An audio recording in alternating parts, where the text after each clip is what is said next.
অনেক দিনের স্বপ্ন আমার একটা জিনিস কেনার, কিন্তু ওর পাপা কিছুতেই কিনে দেয় না। তো আজকে ফাইনালি রাজি করে যাচ্ছি, কিনে দেয় কিনা জানি না। আসসালামু আলাইকুম এভরিওয়ান, কেমন আছেন? আশা করছি সবাই খুব ভালো আছেন। আলহামদুলিল্লাহ আমরাও ভালো আছি। চলে আসলাম প্রতিদিনের মতো নতুন একটি ব্লগ ভিডিও নিয়ে। আজকে ওদেরকে নিয়ে বের হয়েছি। অন্য সময় মার্কেটে শপিং এ গেলে কিন্তু ওদেরকে নিয়ে যায় না বেশি একটা। তো আজকে সামিয়া বলতেছে যে আম্মু আমরাও যাবো, যেহেতু আজকে শুক্রবার, মিসরাও আসবে না, স্কুলও বন্ধ ছিল, সব মিলে আজকে আমরা ফ্রি আছি, চলো আমরা যাই তোমার সাথে। কিন্তু ওর পাপা তো রাজি না।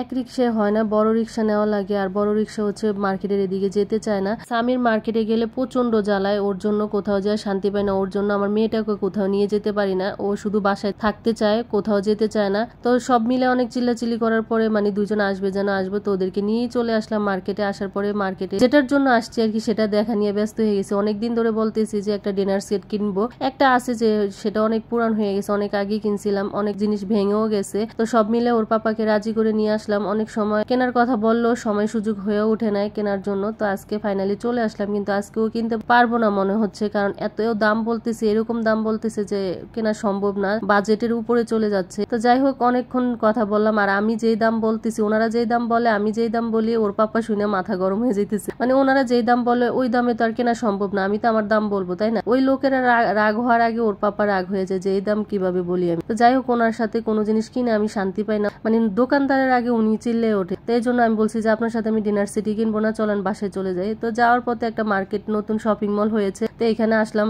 সামিয়া সামিরকে নিয়ে, যে আসছে যেহেতু ঘুরতে, ওদেরকে নিয়ে একটু ঘুরি। তাই তো পুরা মার্কেটটাই ঘুরলাম, অনেক সুন্দর অনেক সুন্দর সুন্দর দোকানও হয়েছে।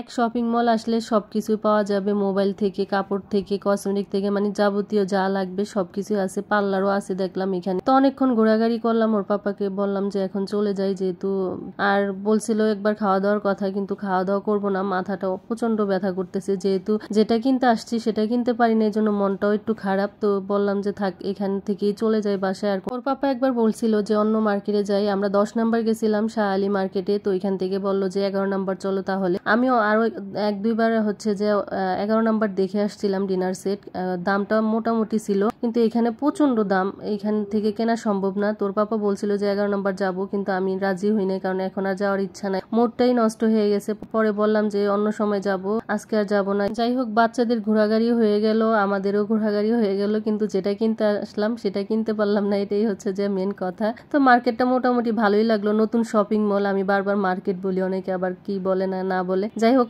শপিং মলটা অনেক সুন্দর হয়েছে নতুন হিসাবে, এখন অনেক দোকান চালু হয় নাই। তো আমরা অবশেষে বাসায় চলে আসলাম। বাইরে অবশ্য খাওয়া দাওয়া করেছি, আমি হচ্ছে যে আর ক্যামেরাই ধরি না, আমার মন মেজাজ একদমই খারাপ হয়ে গেছিল। সামিয়া সব কানের দুলগুলো বের করছে ওর বান্ধবীকে দেখানোর জন্য, আরো অনেকগুলো কানের দুল আছে। তো রাত্রে খাওয়া দাওয়া শুরু করে দিলাম, আর এই ভিডিওটা এই পর্যন্ত। আল্লাহ হাফেজ।